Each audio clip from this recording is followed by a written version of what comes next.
Hello and welcome to Local Anesthetic Podcast, your weekly injection of mind-numbing local news. This is episode 328 now. We're recording on the 10th of December, 5 o'clock sharp, and we're joined, as always, by Rob. How you doing, Rob?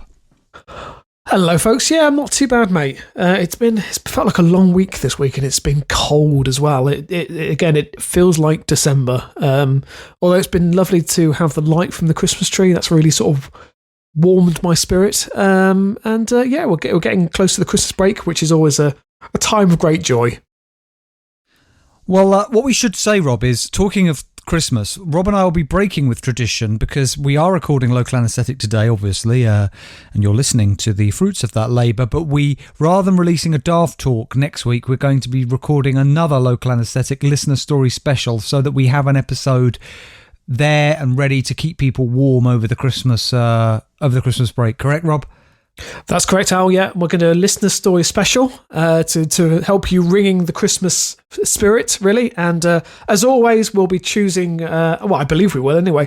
We'll be choosing an unknown carol and trying to sing a cappella and ruining any chance of you listening to that song again. So this is episode 328. The next episode will be LA Podcast 329, and that will be a Christmas special in lieu of Daft Talk. But Daft Talk will return, Rob, in the new year. Hasn't gone anywhere. No, it hasn't. No. But a Daft Talk Christmas special, Rob, just wouldn't work with the nightmare that is Yahoo Answers and the people who post therein. Yeah, I think it would. I don't know. I just don't think it has much of a Christmas feel to it. It doesn't. Yeah, it's not about happiness and joy. It's more about fear and loathing. Fear and loathing. Yeah, that's exactly what it is. Yeah, with a hint of despair. But Rob, before I ask you, I always ask if there's any news. I did just want to say, of course, there was one big piece of news, wasn't there, this week, Rob? And that was that, look, some of the first people in the world really were delivered that vaccine. And before we just continue, Rob, I was so moved by listening to, because we talked a lot about him, Matt Hancock, our health secretary. I was very moved by his reaction when he was shown the pictures of people being administered the vaccine on Good Morning Britain. And so I'll just play that now. Just simple words there, reacting it. You're quite emotional by that. Well, it's just, it's been such a tough year for so many people, and there's William Shakespeare putting it so simply for everybody that, we can get on with our lives. And there's still a few months to go. I've still got this worry that we can't blow it now, Piers. We've still got to get the vaccine to millions of people, and so we've got to keep sticking by the rules. But it's just, there's so much work gone into this, and I'm really, really, it makes you proud to be British. Rob, that was really quite moving, wasn't it? I mean, it really does make you proud to be British. Sorry, I'm choking up. I kind of don't know if I'm laughing or crying. It's sort of a weird sort of mix. I think it's sort of happiness and joy, Rob. Absolutely. I mean, I think you can see the emotion in his cold, dead eyes. What can you really say, Alex? I mean, you can see what it meant to him, the fact that he was finally out of the shit, even though he had virtually no real input into the vaccine at all. I think it was... what can you say? Seriously, what can you say? The man is a sociopath. I saw some people online who speculated that actually what had happened was that when he'd seen the name pop up of this guy getting the vaccine, William Shakespeare, he'd found it amusing and had to try and deflect away from that by pretending to cry. Yeah. That sounds like the kind of thing that would happen, because Matt Hancock does find things quite funny a lot of the time. Yes, but things he shouldn't find funny. I mean, things that no one else would find funny. It's just in his... And this is the thing. Before, I just thought he was just this wretched creature. But now I do think that he really is a sociopath. He is the man, I imagine, that would torture animals as a child. Allegedly. No, I don't know. There's no... Rob, fully retract that. You can't. That would get you in hot water. That's slander, that is. Fair enough. I did say allegedly, Alex. It's fine. I don't think that really works. Rob retracts the implication that Matt Hancock tortured animals as a child. Of course he does. I mean, we've all done it, Alex. No, yeah, Right. of course, I retract that. That would obviously be reserved for someone like Jacob Rees-Mogg. Okay. Rob, is there any news before we get on with this episode of LA Podcast? Which is not a Christmas special, to be clear. In case I didn't explain it earlier, this is not the Christmas special. So don't get festive. There is some news, but I'm going to save it for the listener episode because I think it all ties in quite nicely. Okay, Rob. Well, I'm going to start off, Rob, by taking you to Italy from a paper called Wanted in Milan. Right. Yeah. Covers, news relating to Milan, I guess. But I love this story. It's only short. It was published on 2nd of December. No journalist listed. Man left Lombardia on foot and wound up in La Marche. I think it's pronounced La Marche or La Marche. A man who stormed out of his home in the northern Italian city of Como after arguing with his wife went for a walk to cool off.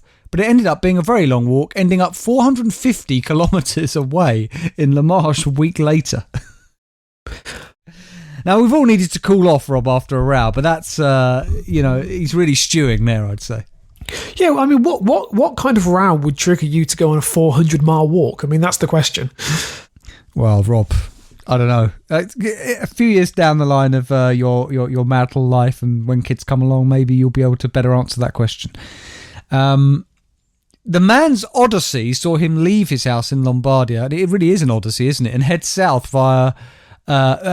before being stopped by police in Fano, a town on the Adriatic coast, while wandering aimlessly at 2 a.m.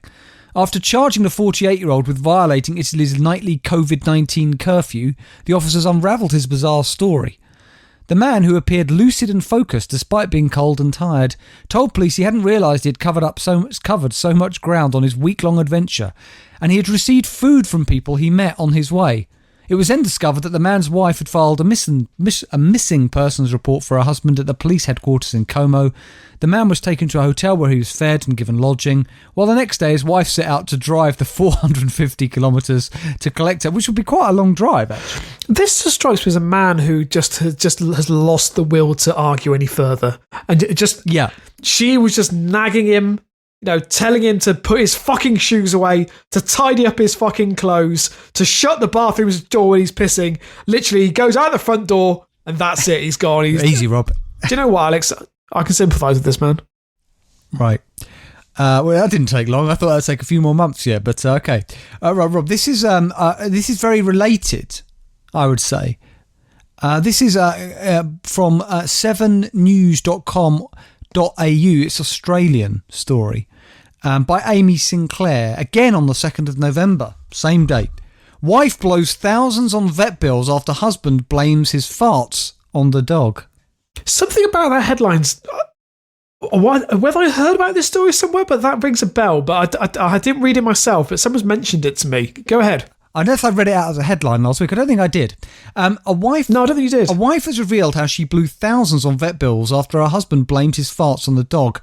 The pregnant woman said her dog, Jerry, underwent expensive tests after she became concerned about his unbelievable and stinky gas. The ordeal started a month ago when the wife was left horrified by a really disgusting smell during dinner, which her husband claimed was caused by the dog. But after weeks of panicking and mounting vet bills, the husband finally came clean. Angry, the wife kicked her husband out of their home, and he was even shunned by his own family over the low blow.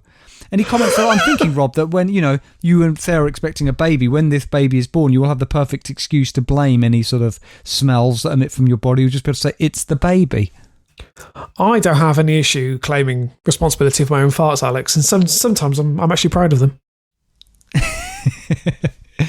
Anyway, she explained, we have a dog, Jerry. He's an absolute sweetheart and I love him dearly. A month ago, my husband Jerry and I were eating dinner when suddenly I smelled something really disgusting. My husband instantly made a face, so I knew it wasn't just me. I couldn't stand the smell, it was so bad, and left the room. Later, in bed, my husband told me the dog had farted. The smell was unbelievable. It smelled like rotten eggs. I thought it was a one-off because the dog does fart, as do we, but it's never been this bad. Over the next week, the smell would come again and again at random times. I lit candles, incense, nothing worked. This whole time I thought it was the dog, and I said, okay, I'm taking him to the vet. A fart like this isn't normal. Throughout all of this, my husband kept silent. The vet recommended a diet change, but the horrific smells continued. I was losing my mind. My husband still said nothing. The vet was extremely confused, ordered a bunch of tests that cost us a lot of money. All of the tests showed that the dog was fine. My anxiety started kicking in. What if there's something wrong with the dog? What if he dies? What if we lose him? It was only when she reached breaking point, and bear in mind she was pregnant during this time, that I had a full-on meltdown about losing Jerry. And you have to understand, this nonsense had been going on for 5 weeks, and then my husband confessed that the farts weren't the dog, but were him. I lost it. I kicked him out of the house. He went to stay with his friends. To be clear, I didn't mind that he lied in the moment, but he knew we were going to the vet. The vet was confused. He even came to the vet appointments with me. Can I just say, Rob, isn't this we could make a movie on this, about this, right? And it would be the updated sort of version of the original movie where we first learnt about the phenomenon gaslighting. Because that's what his husband's doing, really, isn't it? I suppose so, yeah. I mean, he's definitely making her question her sense of reality. True, yeah, good point. But also, Alex, I think we do have to ask, was this woman an idiot? Did she not realise that it was convenient that both, not only with the dog, but her husband was in the vicinity of these farts at the same time and didn't put two and two together? But if your partner's swearing blind, it's got nothing to do with them, and it must be the pet. Why would you disbelieve them? You've got that kind of trusting relationship, Rob. I hate these people. Not that I don't have a trusting relationship, by the way. But also, if you were, because one of the instances you said they were in bed together. So unless the dog was obviously in very close proximity to them. No, that's when they talked about it. Oh, that's when they talked. I don't know, Alex. Something isn't adding up here. I agree with her. She says it takes my husband for me to have a full-on panic attack and mental breakdown, to say the truth. His mother is on my side as well. She called him, in no uncertain terms, an idiot.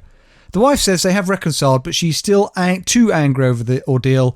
Her husband went to the doctor about his farts and was recommended a diet change as well, so maybe he's on the new dog food, Rob. Maybe he's having too many hot dogs. Yes, and anyway, somebody commented on the story, how many times did the vet draw blood for these tests? And man, stressing out your pregnant wife for no reason is just putting your baby at risk. I agree. I do agree, Rob. Right. Now, Rob, this is a kind of story that's right up your proverbial alley. Unfortunately, it's not going to be about, what was his name? Edward Everard. Do you remember Edward Everard? No. Yeah, you do, Rob. The man down in Christchurch with all the sex dolls. Oh, God, yeah, I guess I do, yeah. It's not about him, but it's related. It's from the obligatory story from the Daily Mirror. It's by Abigail O'Leary. 1st of December, headline, it's a great story.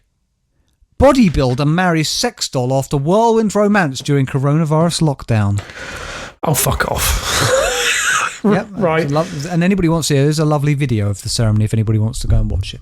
A bodybuilder married his beloved sex doll after a whirlwind romance during the coronavirus lockdown. So this man's name is Yuri Tolochko, and he said his I-do's alongside sex doll Margot. Because if I had a sex doll bride, that's what I'd call her, Margot. I mean, yeah, Margot really just conjures up an image of a woman in the 1970s who attends a lot of dinner parties, but maybe that's just a good life. Yeah. That last person I heard called Margot was in The Good Life. I mean, since then I've never heard the name again.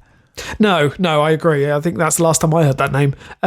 Okay, so he's marrying his sex doll then. Fine. So she was dressed in a flowing white gown and clutched a bunch of flowers for the special occasion. While Yuri looked every bit the perfect groom, the couple went on to share a romantic first dance in front of dozens of guests who attended the big day in Kazakhstan. Now, I have to tell you, Rob, this story isn't doing anything to help the reputation of Kazakhstan at the moment after Borat. I mean, this is not the story you want. Alex, let's really think about this. If I was still a single man, and I told you one day, just call you out of the blue and just said, Alex, I've met the love of my life. I'm getting married and I want to invite you to the wedding. In fact, I want you to be the best man. Her name's Margot. She I know you haven't met yet, but I feel that you'll have a lot in common. And then I introduce you to a sex doll. What would you be thinking at that point? All right, so you don't tell me beforehand. It's only when I meet her that I really... Exactly, yeah. Well, at first I think that bit was a joke. When I realised it was true, I would be I would be worried for you, and I'd probably sit down and want to talk to you about it privately. But if I saw this as something you really wanted, I think it would just be my duty to support it, even if I thought it was a bit weird. You wouldn't just, when she's sitting down, just have just take her around the back of the bins quickly and just... Well, that goes without saying. How dare you? That's my wife. As far as I was aware, that was best man's rights, no? Yeah, I think it was back in the 8th century. Unless I've grossly misread the situation. Anyway, Yuri, who identifies as pansexual, of course he does, shared moments from the day. What's pansexual, Rob? Pansexual means that you're drawn to nature. You're drawn to someone's personality. So you're looking at their sort of their soul and who they are as a person, as opposed to their outward persona. Well, according to this definition, which is the Oxford Dictionary of English, it's pansexual is just where you're not limited in sexual choice with regard to biological sex, gender, or gender identity, i.e., anything goes. Yeah, I suppose. Right? Yeah, okay, fine. Yeah. Anyway, he shared moments from the day on his Instagram page with one caption reading, "It's happened. To be continued," as he slipped the ring onto his bride's plastic finger. None of this is a euphemism. Why did I think that you were about to say nipple? I don't know why. As he slipped the ring onto his bride's plastic nipple. The couple got engaged in December last year, with Yuri saying their romance truly blossomed during the year of 2020 lockdown. Well, I can kind of think of why, Rob. Basically, yeah. He had we don't need to say, really, but... But is it... is there any need to get engaged? Because there's no way she can consent to this. I mean, she hasn't said yes to this. Rob, she's not a sentient being. I know, but... I don't know, Alex. How could she consent? What are you talking about? It's like asking, can this glass consent to me pissing in it? No. But that's my point. Why would you bother to get engaged? Just take her to get married. Don't need to propose to her, because she's not... It's a question that she's not going to be able to answer. Rob, you used to be a registrar. Yeah. Is it legal to marry a sex doll in this country? I wouldn't have thought it was. No, it's not, no. Right, anyway. So this guy, who describes himself as a, in quotes, sexy manic on Instagram, a sexy manic. Did you reckon he meant to say maniac as opposed to manic? Sexy maniac? Maybe. Or sex maniac? I don't know. He shared images of the couple's romantic lifestyle as they cozy up in the bath with one another and snuggle in bed. In one post, he writes, "Couples need to talk less and connect more." By connect, he means have sex, Rob. And when he says talk, he means to be mutely silent throughout. With time and experience... Well, no, he's saying couples need to talk less and connect more. So that's why he's married a sex doll, because she doesn't have anything to say, and etc. etc. Yeah. With time and experience, Margot and I realised that it takes more than words to have a conversation. Your partner sure deserves the best, but they have to do their part. Describing how their relationship started, Euro said he met Margot at a nightclub when he rescued her from unwanted attention. Sorry, has he just picked a mannequin out of a bin? What does he mean by that? Well, coronavirus delayed their original wedding in March before a second planned wedding day was halted when Yuri was... No, Alex, please stop. I don't understand. Has he just picked up a second-hand sex doll from a club? No, he says that she was getting unwanted attention at a nightclub and he rescued her. We've got to take him at face value, Rob. But again, I have to say, Rob, you're coming across as a bit behind the times here. Being a bit old-fashioned. Right. I'm sorry. Yeah, I'm being very, very bigoted, I suppose is the word. But okay, carry on.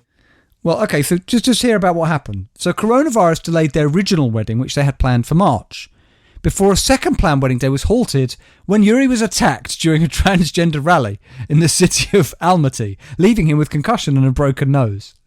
So I reckon he turned up to this transgender rally with his sex doll and somebody took umbrage to this and they beat the shit out of him. Yeah, I think that's exactly what happened. Describing the attack on him, Yuri said, "A few months ago I started using a female image for performances." So he started dressing as a woman, I think. Okay. For performances, and he named his character Amanda. His quote is, "Through this image, I convey certain ideas in our society. So I was beaten." Anyway, of his relationship with Margot. What's he performing? I don't know. Okay. Of his relationship with Margot, Yuri says, "Our story turns me on much more than sex itself." He went on to describe more detailed aspects of his sexual quirks, adding, "I love being tortured. I can endure quite a lot of pain. I love to dominate too. Margot is capable of what other people are not capable of." Okay, I've got more questions, Alex. How is she subjecting him to torture? What pain is she causing? Don't know. Is he like ramming her foot up his arse or something? I mean, what's going on here? In Kazakhstan, the wedding can legally be held as both partners were considered consenting males and females over the age of 18. What? No, I mean, Rob, don't make aspersions on other cultures.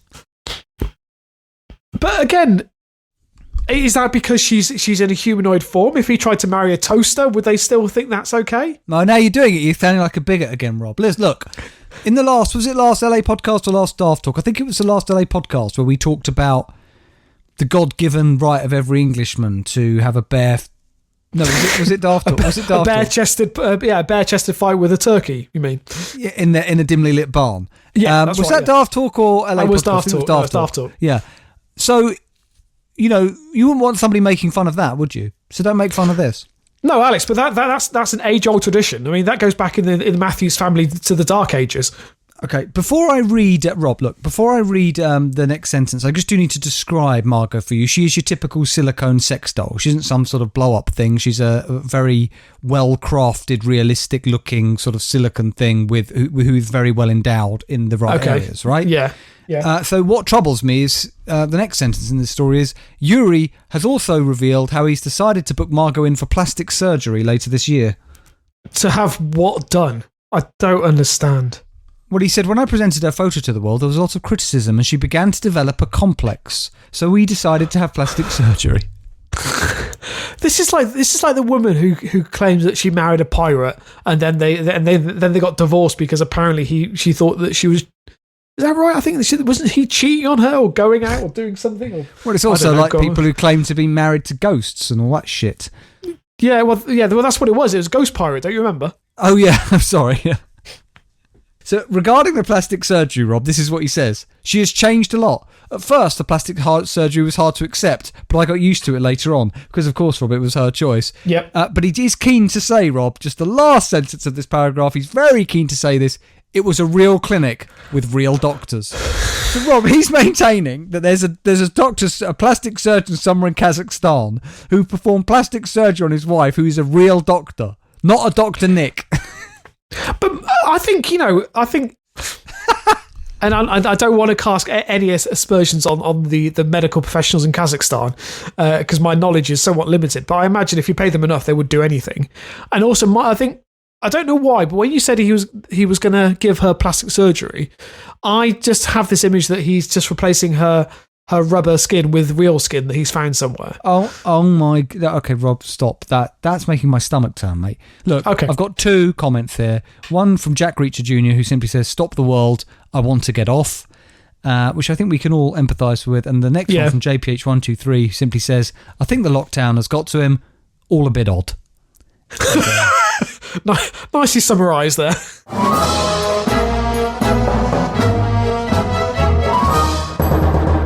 Okay, Rob, have you got some stories for us? Yes, our first story is from the Wales Online. It is from the 2nd of December. It's been a while, Rob. Not submitted by Craig, is it? We haven't heard from Craig for a long time. No, I think he's okay. I think he's still listening. Craig, let us know. We're always concerned about our listeners, especially if we haven't heard from you a while. I'm hoping all is well. I do know that sort of abattoirs and that kind of meat industry is very affected by coronavirus, Rob. So, I mean, Craig... yeah, they've really been suffering. Yeah, tell us how your abattoir's been. We'd like to know. Tell us if you moved into the turkey business. And when I say turkey business, I mean, the fighting element. By the way, if I can shoehorn a reference to Bernard Manning fighting turkeys into every episode, that would be great. What would be more remarkable is you just said Bernard Manning, and I think that's doubly slanderous. Yeah. I mean, let's face it. If there's any comedian gonna fire turkey bare-chested, Rob, just stop! Fucking hell, mate! I am representing you in court, and I don't think Keir Starmer will either. To be honest, Bernard Manning's dead. Yeah, it doesn't mean you can still slander the dead, Rob. You can't. I've checked, Alex. From my limited knowledge of legal matters, you cannot slander the dead. And everyone knows. Wait a second then. Okay. Right. So if I say right now, right, are you saying it won't create some sort of uproar and I won't be I won't be pilloried in the streets and, tarred and feathered if I say the following. William Shakespeare was a nonce. Look at the look of shock on your face. Well, I need to say he was not. I have no idea. Because I'm talking about the great bard, not the first man to be vaccinated in the UK, who was also called William Shakespeare. Yeah, but Alex, let's be honest. You can't compare Bernard Manning with William Shakespeare. Oh, you're wrong, Rob. Those jokes were finely crafted. And get on with it. Right, okay. Anyway, right. So on the 2nd December, it's by Chris Dyer and Daniel Smith. Headline: Not his lucky day. Suspected car thief falls into slurry pit while trying to escape police. Oh, God. Oh, that's. Oh, can you imagine falling into slurry? Just imagine. Yeah, I can imagine it would have been, repulsive. Can you just imagine just filling into a pit full of cow shit? You grew up in, sort of the countryside. I imagine you had quite a few dalliances with slurry. Have you ever? No, I know, but have you ever had any experiences with slurry? I imagine you have. No. What kind of question is that? Have you had any dalliances with slurry? No, of course I fucking haven't. Maybe the odd cow pat, but not a pit. When I was being taken out, to the swimming pool and the ball pit, your day out was the slurry pit. Right. Okay, I'm just going to carry on with the story. So a suspected car... Go on, what are you going to say? Get out. No, because in Daft Talk we talked about my actually rather underprivileged upbringing, and you saying that I often cast aspersions that you grew up in some sort of Dickensian sort of dystopia or whatever. But anyway, yeah. Anyway, okay. But playing in a slurry pit would be part of that, wouldn't it? That'd be very Dickensian.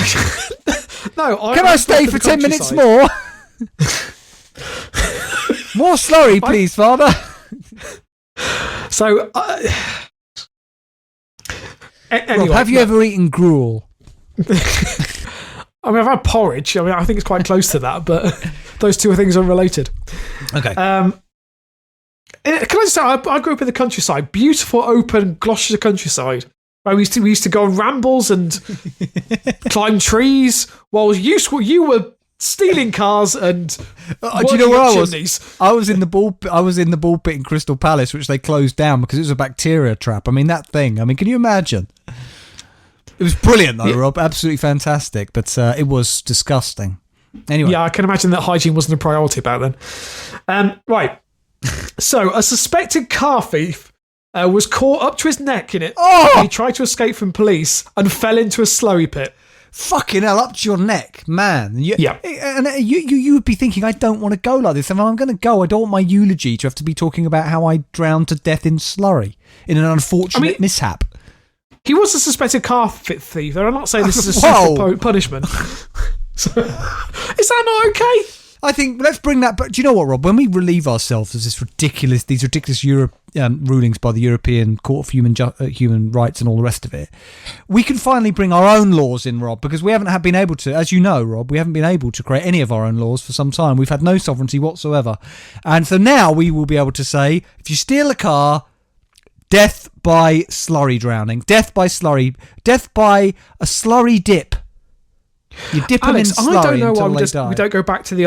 I completely agree with what you're saying, by the way. I don't know why we don't go back to the old days where we used to put people in the pillory, where we used to put people in the stocks and just throw rotten fruit at them. What's wrong with that? Although that would be fun. I don't think that's really a bit of harmless fun.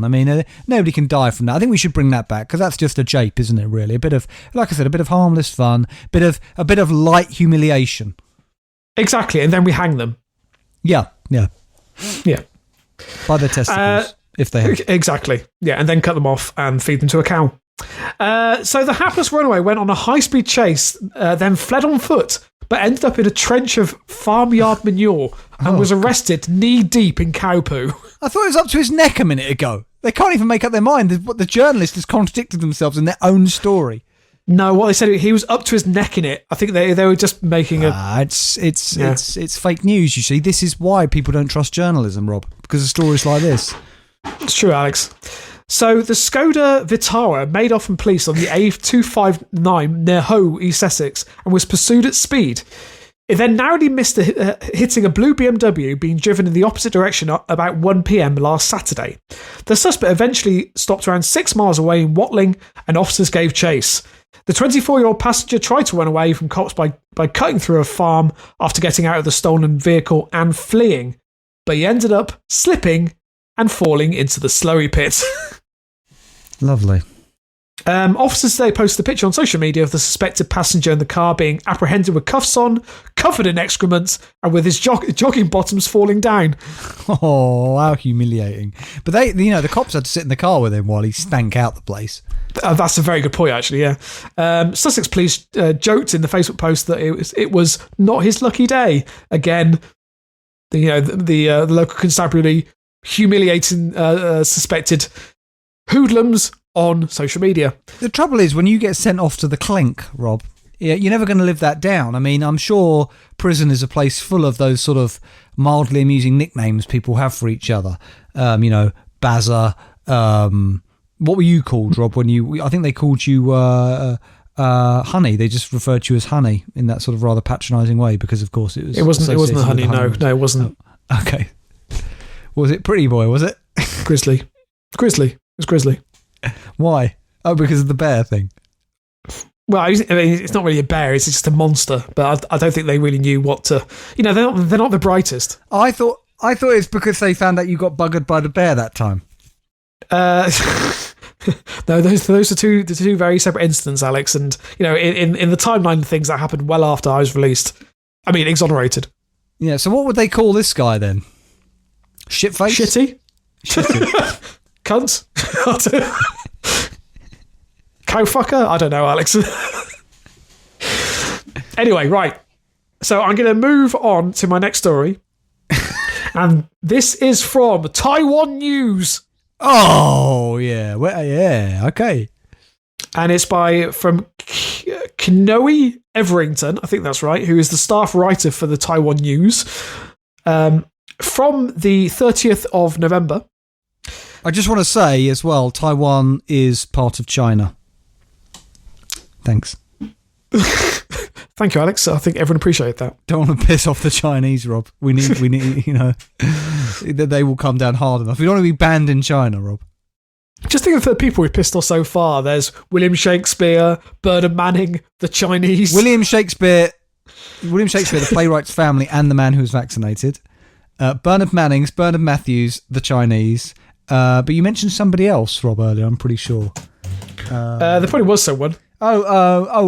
Jacob Rees-Mogg and Matt Hancock. Oh, yeah. So that's, I think, six potential lawsuits in one episode. I can never remember. Is it libel? Is that's in writing, isn't it? It's slander when it's verbal, isn't it? Yeah. So it's a long understood principle of common law that a deceased person cannot be defamed because reputation is personal. Defamatory statement about a deceased person therefore does not give rise to a civil action for defamation on behalf of his or her estate. There we are, Alex. No, you can't. So, Rob, I've got a good idea for a new podcast, which is basically each week we sit down for 40 minutes and we just make up shit about people who've died. Really offensive stuff. Right? Oh my! Yeah. I would have a field day on that. Did you know that Agatha Christie tortured bees? I've heard a rumour that Joseph Stalin once went to Plymouth. Yeah, that kind of thing. I mean, and we just that, and we call it slander the dead. I think we'd have to consult a few lawyers before we did that. To be honest, Rob.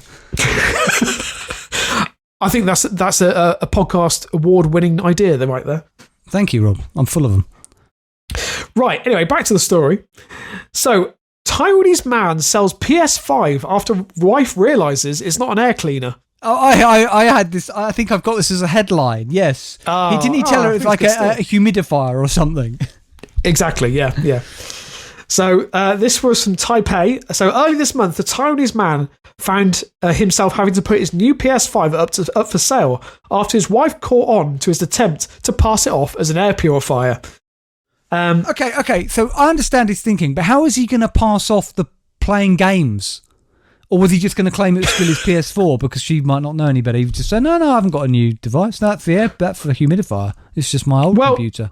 This is an Amstrad, this is Commodore 64. Apparently, there is quite a common air purifier in Taiwan that looks surprisingly like the PS5. So you could... actually, it's got a picture of it. You could argue that, yes, it was an air purifier. In terms of the gaming side of things, yeah, that might be more of a stretch. It's an air humidifier that also plays games. I mean, Alex, we live in a world full of modern technology. The technology is advancing every day. What's to say you could buy an air purifier that could also play Halo, for instance? Yeah, although Halo I don't believe is a Sony game. I think that's a Xbox game, but never mind. Can I just say, that, Alex, you've fallen into a common trap here because Sony aren't actually manufacturing air purifiers. It would be the company that manufactured the air purifier that would then need to license the game. Okay, yeah. So on November 21st, the Taiwanese Facebook user who lists himself as Jin Wu wrote that he purchased a PS5 from the reseller the previous day. He said that after agreeing to pick up the device in person, he called the reseller's number and a woman answered the phone. Wu said that he'd spoken to the woman about the console. She sounded like someone who does not frequently play video games. He also marvelled at the remarkably low price tag for the new device, cheaper than any others he had seen. Despite the price, the woman seemed eager to sell it. When he met the owner of the console in person, he was surprised to see it was a middle-aged man, whom he judged to be an avid gamer. When he began chatting with the man, Wu asked him where he had originally purchased it. The man responded that he bought it on an e-commerce website. Wu then complimented the man on his ability to find good bargains online and asked, "Why did you buy two? Otherwise, why are you selling it?" The man was silent from him before saying, "My wife wants to sell it." He wore a bitter expression on his face. Wu was lost for words. The seller then said, "It turns out the woman could tell the difference between a PS5 and an air purifier." Yeah, I don't think he credited his wife with enough intelligence. I mean, not least the fact that it says Sony PS5 somewhere on it. Do you know what? I don't know. I do feel bad for this man. I mean, he just wanted something, just something for himself, and we've all bought things that have been ridiculous. We don't need, but we just wanted it. Do you know what I mean? So you just have a desire to buy certain things. I do that all the time, Rob. Yeah. And I think we can all feel for this man. So as early as June. Now, it says netizens. I'm not sure what netizens means. We're comparing the new console to air purifiers with memes going viral. And it does. It looks like an air purifier. And that's the end of the story. There's not much else to it. Well, Rob, before we get on to our listener story of the week, I've got a story here from the Jerusalem Post from the 10th of December. Very interesting story, this, Rob.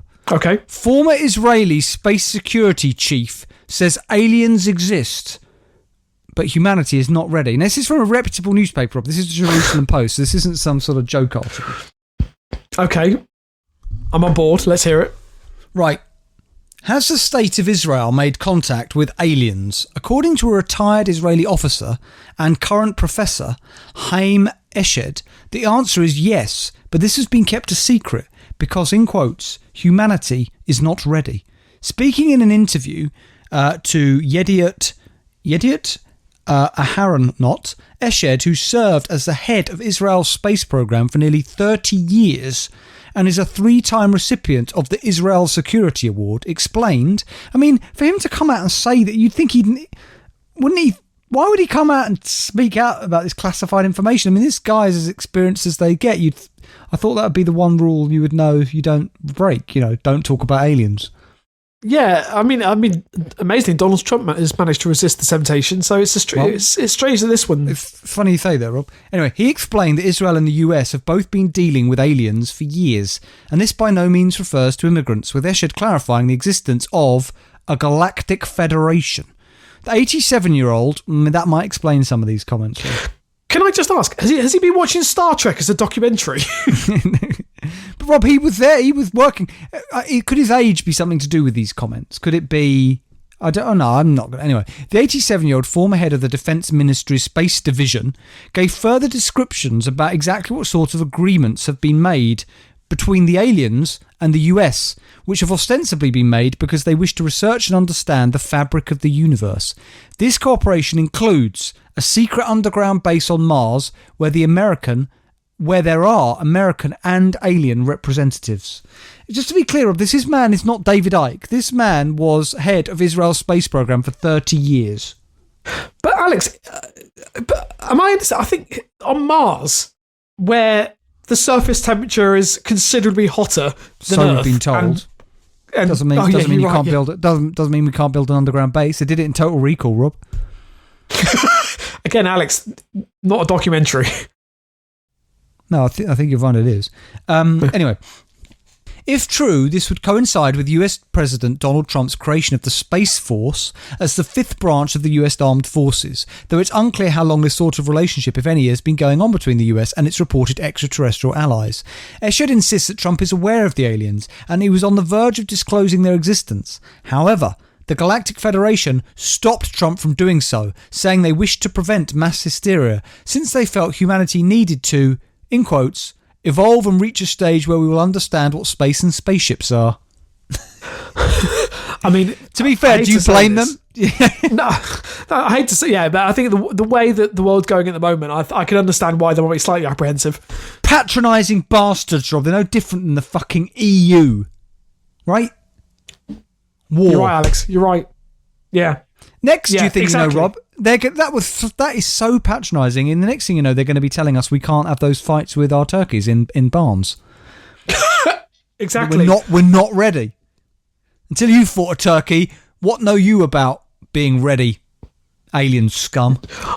Alex, I'll fight any of them bare-chested in a barn, and then we'll see who's right. As for why he's chosen to reveal this information now, because that's the big question. Why is this guy talking to the Jerusalem Post about this? Is he running out of money? What, no, Rob, no, again. Eshed explained that the timing was simply due to how much the academic landscape has changed and how respected he is in academia. If I had come up with what I'm saying today 5 years ago, I would have been hospitalised, he explained. He added, today they're already talking differently. I have nothing to lose. I've received my degrees and awards. I'm respected in universities abroad where the trend is also changing. He provided more information in his newest book, The Universe Beyond the Horizon, Conversations with Professor Haim Eshed, along with other details such as how aliens have prevented nuclear apocalypses and when we can jump in and visit the Men in Black. The book is available now. So, Alex, when he said that the conversation is changing, is that the fact that there's a lot more idiots out there willing to believe conspiracy theories and that kind of thing? No, but do you really believe this guy's just trying to... A guy who's worked for 30 years for the Israeli Defence Service is trying to hawk some books and just made up this stuff. Do you really believe that, Rob? Yes. Well, somebody here does say run out and buy my book, so maybe you're right. I don't know. Right, look. I'm now reaching, Rob, into the dark recesses of my drawer. That's drawer, not drawers. To pull out my purple rod, which I'm unsheathing as we speak, because it is time, Rob. And of course, next week, Rob will be doing this on the guitar, won't you, Rob? About that? No, you're doing it. It is time for our...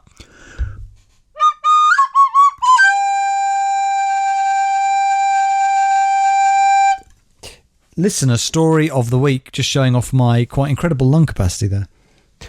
That was a particularly poor showing, even for you. So, yeah, I could probably follow that on the guitar next week. Thank you. Yeah. Right, so this is from Steve. Now, this is technically a follow-up story, and it's about a man that we have featured on the podcast before, and we love him. Alan Ames? No, it's not Alan Ames. No, it's John Mooner. Not John Mooner. Hang on, let me guess. A man that we featured on the podcast many times and that we love. Noel Edmonds. You might be... No. I don't Do we love him? No. By a lot more obscure. Sorry, earlier on I said Edward Everard, that man with Sex Dolls. That wasn't his name. Wasn't his name Everard Cunanan? I can't remember. I've no idea. Yeah, Everard Cunanan. Okay. Anyway, is it him? No, it's not. I don't think you're going to get it, but as soon as I say what the situation is, I guarantee you will. So this is from the Norwich Evening News. It is from the 4th of December by Ruth Laws. Headline: Man denies running Japanese restaurant from Norwich home for the third time. Oh, fuck off! This is the third story you've had about this bozo. Sorry, how's he running a restaurant during coronavirus anyway? It's a good question. So this was only for the 4th of December, so hopefully... Well done, Steve. Do you think Steve just intermittently puts in this guy's name into Google? I really hope so. Yeah. Okay, so a man has denied running a Japanese restaurant from his Norwich home for the third time, but is facing a fresh probe after reports of customers dining in during lockdown. This guy's a fucking idiot. So, well, hang on, can I remember, was it called Blue Orchard, his restaurant?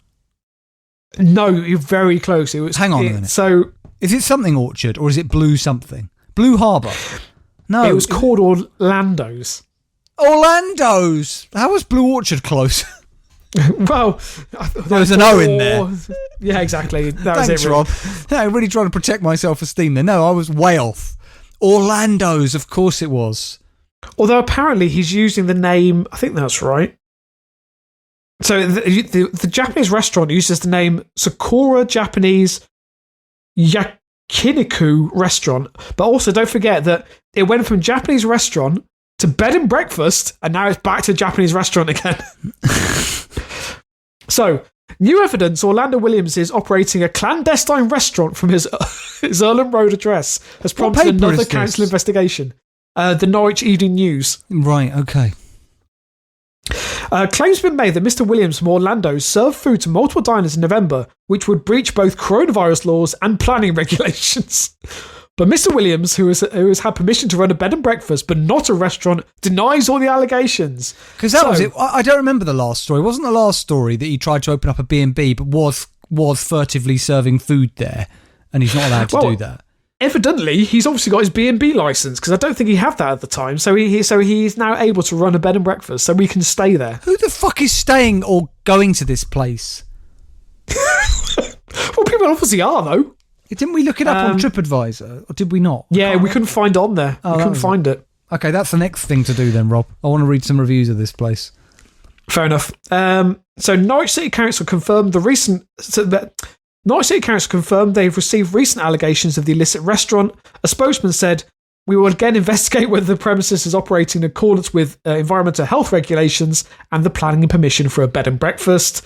It comes after his neighbour, Becky Greengrass, alleged she saw a total of 7 people eating meals inside his home on Saturday, November 28th. The trouble is, he can get away. Couldn't he just say, well, they were just friends? But even then, he's breaking restrictions, isn't he? But couldn't he just say... he's still breaking lockdown.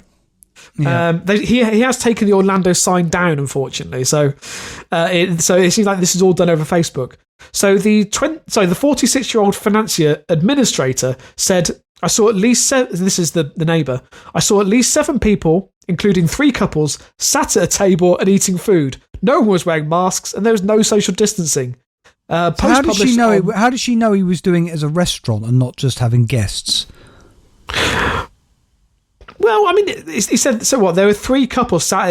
I think, Alex, if there were 3 separate couples eating in your front room, that would be suspicious. I just love the idea that everything's a bit ramshackle, like he's got bog rollers, napkins, that kind of thing. Oh, Alex, I don't doubt that for a second. So, posts published on a public Facebook page under Mr. Williams' address have also advertised meals. One post published on the 23rd of November said, after lockdown, please come to Orlando's for bed, lunch and supper. Another post published on the 13th of November said, "I'm inviting friends to sample my takeaway Japanese dishes this month. Ring for information."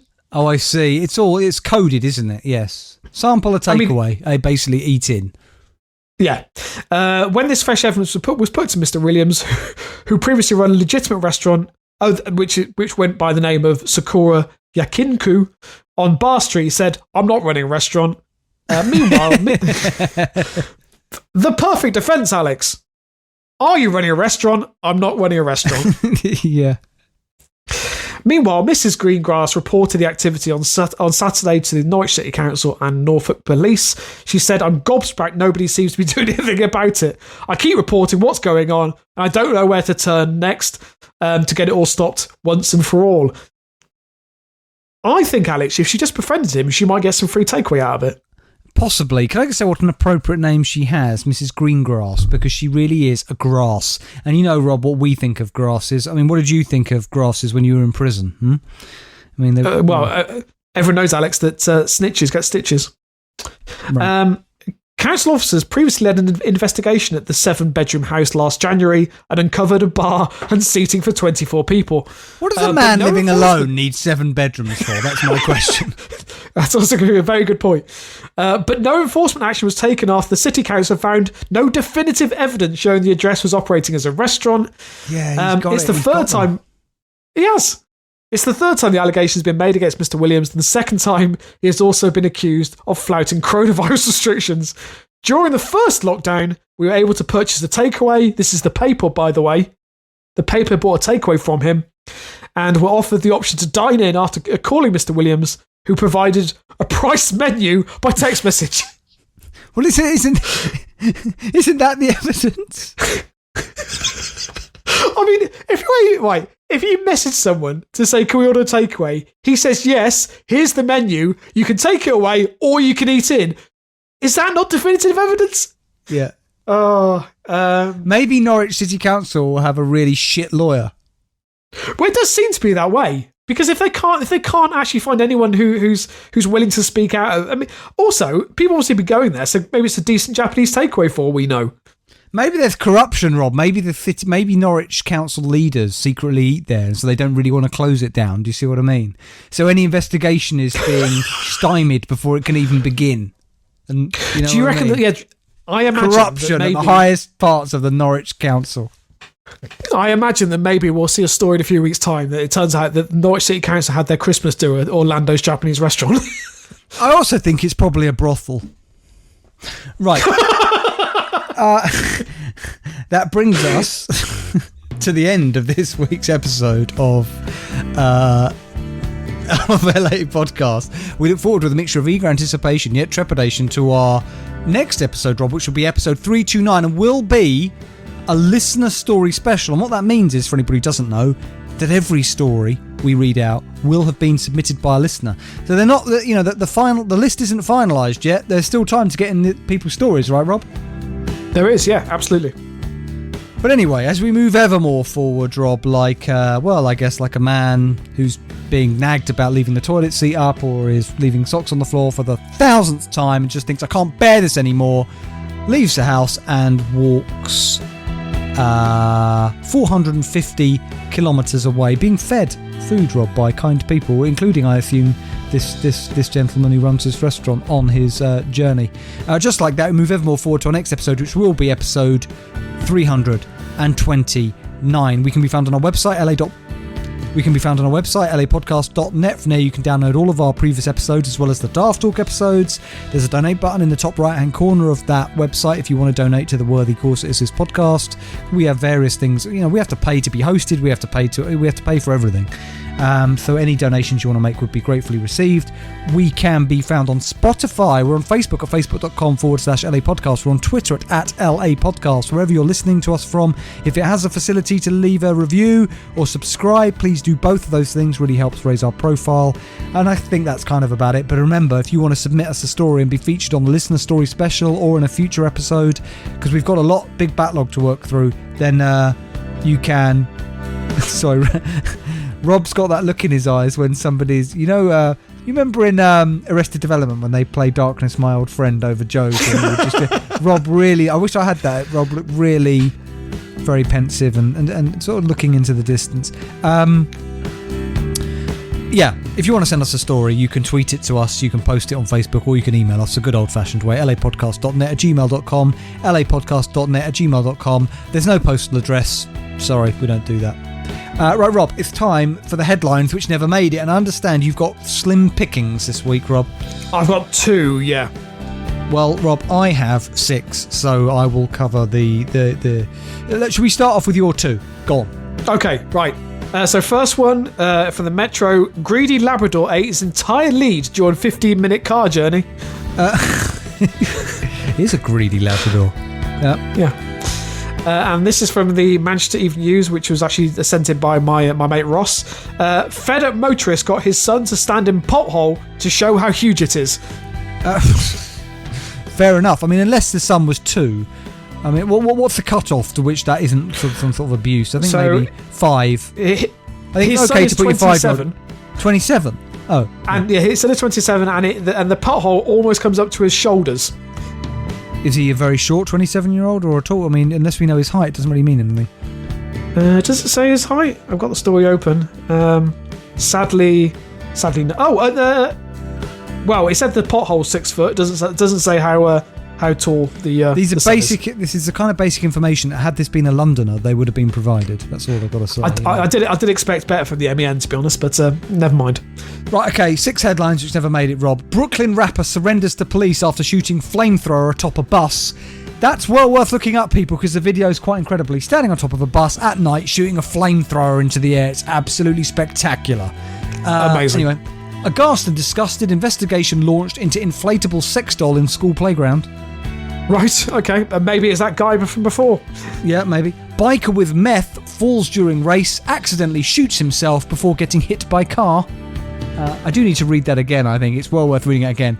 Biker on meth falls during race, accidentally shoots himself before getting hit by car. Unbelievable. Texas woman arrested for punching officer who was trying to impound her potbelly pig. Police report. How do you... It doesn't matter.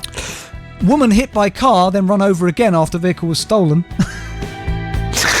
Oh, that's sad. And last story, man fined for breaking French COVID lockdown to, in quotes, smash a guy's face in. Well, that's justified if you ask me. Yeah, absolutely. Right, Rob, anything to say? Just one thing, actually.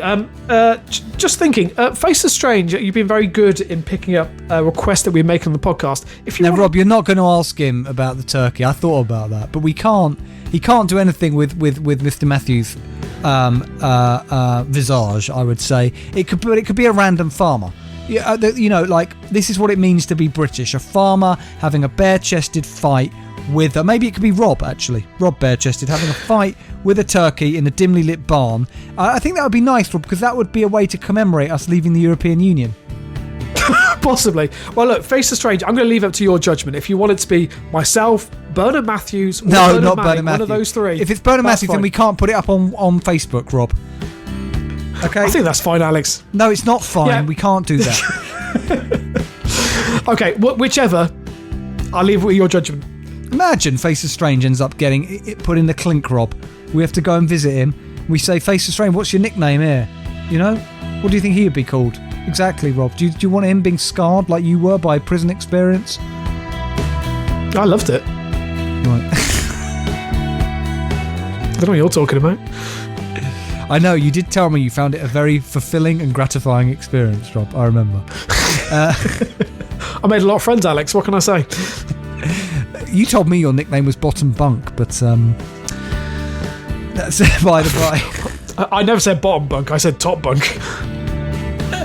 I was like Noel Coward in the film, The Italian Job. Anyway, while Rob, I know Rob, you said you've got one of your slurry swimming appointments this evening, so we need to let you to engage in a favourite pastime. Thank you so much for listening, everybody. We've really enjoyed your company. We are going to be back in a week's time, not with Daft Talk. Sorry for all you Daft Talk fans out there. It's going to be a Local Anaesthetic listener story special Christmas episode spectacular. God bless. And keep it local.